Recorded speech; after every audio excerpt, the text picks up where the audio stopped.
सीतापुर के जंगल में कालू कौवा अपनी गर्भवती पत्नी टुनटुनी चिड़िया और दो छोटी छोटी मासूम सी बेटियों के साथ रहा करता था।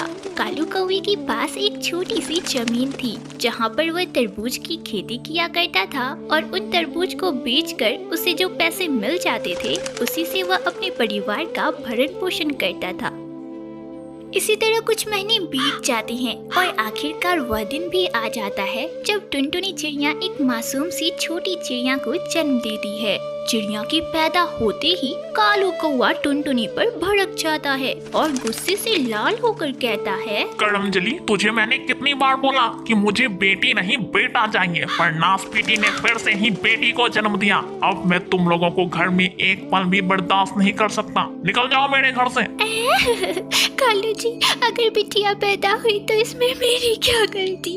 कालू जी, ये कितनी छोटी छोटी है, अब मैं इन मासूमों को लेकर कहाँ भटकूंगी? कालू जी, वो सब मुझे कुछ नहीं पता, कहीं जाकर मत, पर अपनी इन 3 मनहूस बेटियों को लेकर यहाँ से चली जा।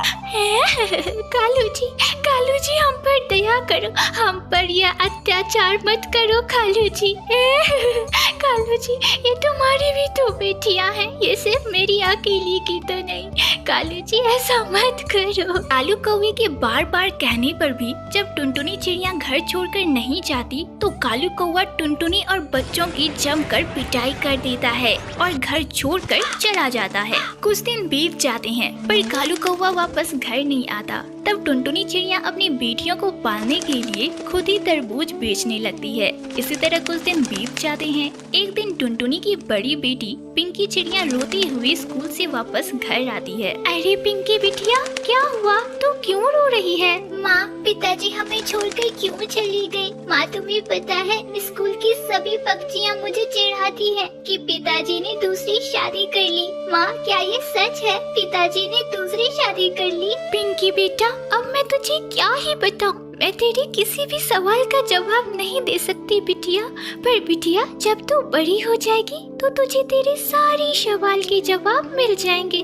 बिटिया तू बस मन लगा कर पढ़, किसी भी पक्षी के बातों पर ध्यान मत दे तू। खैर छोड़, तू थक गई होगी ना, चल जल्दी भोजन खा ले। अरे माँ, रानी और चिंकी कहाँ है? दोनों बहन दिखाई नहीं दे रही। अरे वो दोनों तो सुंदरी कौवी काकी के घर गई है। वो क्या है ना कि शहर से उसके पोता पोती आए हैं तो उन्हीं के साथ खेलने गई है। खैर चल, तू जल्दी खा ले और उसके बाद उन दोनों को भी घर बुला लेना, शाम भी तो हो गई है। इसी तरह कुछ दिन बीत जाते हैं। एक दिन जंगल में जोरदार बारिश होने लगती है। इस बारिश में टुनटुनी चिड़िया का मिट्टी का घर टूट जाता है। अपने टूटे हुए घर को देखकर चिंकी और रानी जोर जोर से रोने लगती है। मुझे बहुत ठंड लग रही है माँ, मुझे बारिश से बचाओ माँ, इतनी तेज बारिश में हम कहाँ जाएंगे माँ? अरे बच्चों, तुम लोग घबराओ नहीं, मैं तुम सभी को अपने साथ सुंदरी कौवी के घर लेकर चलती हूँ। आज रात हम वहीं रह लेंगे और अगली सुबह एक नए घर की तलाश करेंगे। टुनटुनी चिड़िया अपनी तीनों बेटियों को लेकर सुंदरी कौवी के घर पहुँचती है। सुंदरी काकी, ओ सुंदरी काकी, दरवाजा खोलो, देखो ना कितनी तेज बारिश हो रही है और इस बारिश में मेरा कच्चा मकान बह गया। मेरी तीनों बेटियां ठंड से कांप रही है। काकी दरवाजा खोलो ना। अरे टुनटुनी, तुझे तो पता है ना, मेरे घर मेरे बेटे बहू पोता पोती सभी आए हुए हैं। मेरे घर में तुम सभी के रहने के लिए जगह नहीं है, माफ करना, मैं तुम सबको नहीं रख सकती अपने घर में। तो बारिश में भीगती हुई टुनटुनी चिड़िया अपनी तीनों बेटियों को लेकर हरी तोती के घर जाती है। हरी तोती बहन, ओ हरी तोती बहन, जल्दी से दरवाजा खोलो ना बहन, देखो ना कितनी तेज बारिश हो रही है और इस बारिश में मेरा मकान भी टूट गया है बहन। बारिश की वजह से मेरी तीनों बेटियां ठंड से कांप रही हैं बहन, दरवाजा खोलो ना।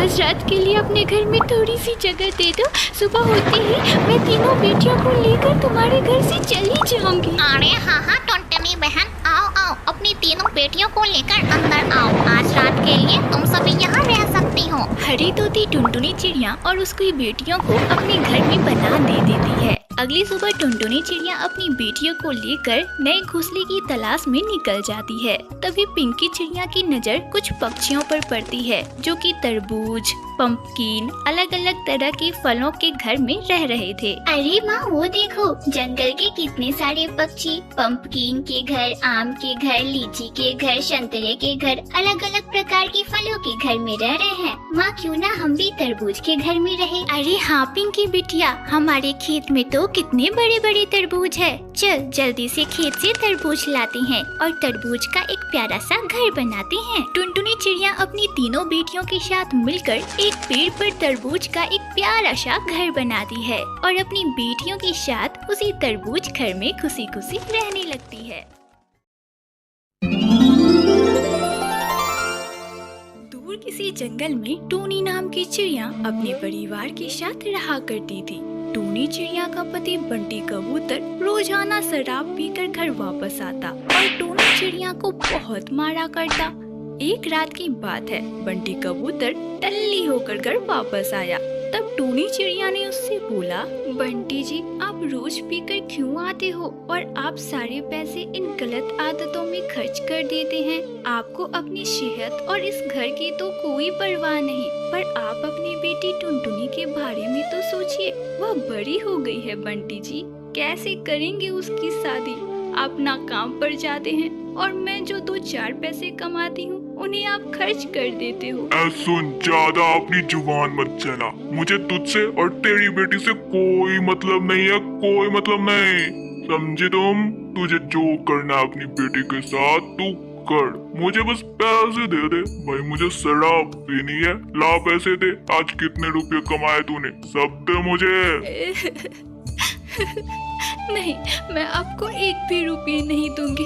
मैं सारे पैसे अपने बच्चे के भविष्य के लिए जमा कर रही हूँ, ना कि आपके जुए और शराब के लिए। नहीं दूंगी मैं एक भी रुपये। टूनी चिड़िया की यह बात सुनकर बंटी कबूतर को बहुत गुस्सा आता है। वह उसे बहुत मारता है और उससे सारे पैसे छीनकर शराब पीने चला जाता है।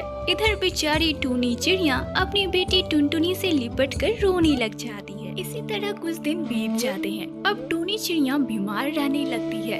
एक दिन टूनी चिड़िया अपनी बेटी टुनटुनी से बोलती है, टुनटुनी बेटा, मेरी तबीयत अब ठीक नहीं रहती। बेटा, मुझे तो बस अब तेरी चिंता सताए जा रही है। मेरे बाद तेरा कौन ध्यान रखेगा बेटा? तेरी शादी कैसे होगी? टूनी चिड़िया अपनी बेटी टुनटुनी से बात ही कर रही थी कि तभी उससे मिलने बबली कबूतरी उसके घर आती है। नमस्ते टूनी बहन, ये आपकी बिटिया टुनटुनी है ना? मुझे आपकी बिटिया बहुत पसंद है, इसलिए मैं अपने बेटे मोंटी कबूतर का रिश्ता लेकर आई हूँ आपकी टुनटुनी के लिए। ये बहुत ही संस्कारी और घरेलू चिड़िया है और देखने में भी कितनी सुंदर है। बबली कबूतरी की यह बात सुनकर टूनी चिड़िया बहुत खुश होती है और रिश्ते के लिए हाँ बोल देती है। इसी तरह कुछ दिन बीत जाते हैं। अब टुनटुनी चिड़िया की शादी के दिन भी नजदीक आने लगे थे कि एक दिन अचानक से टूनी चिड़िया बेहोश होकर नीचे गिर जाती है। तब टुनटुनी चिड़िया अपनी माँ को अस्पताल लेकर जाती है। डॉक्टर टूनी का चेकअप करती है और टुनटुनी चिड़िया से बोलती है, आई एम सॉरी टुनटुनी, हम आपकी माँ टूनी चिड़िया को नहीं बचा पाए। उनकी मौत हार्ट अटैक की वजह से हुई है। ये सुनकर टुनटुनी चिड़िया जोर जोर से रोने लगती है। मम्मा, मम्मा, आप मुझे छोड़कर क्यों चली गई? अब मैं कैसे रहूंगी मम्मा आपके बिना? ये सब मेरी गलती है, ये सब मेरी वजह से हुआ है। आपको मेरी शादी की चिंता सताए जा रही थी ना मम्मा? पर मम्मा, अब तो मेरी शादी होने वाली थी ना। तभी टुनटुनी चिड़िया का बाप बंटी कबूतर वहाँ आता है। टूनी, ये क्या हो गया? तू मुझे छोड़कर चली गई। बेटी मुझे माफ कर दे, आज मेरी वजह से तेरी माँ यह दुनिया छोड़कर चली गई। बेटी मुझे अपने किए पर बहुत शर्मिंदगी है। टूनी आजा, तू वापस आजा।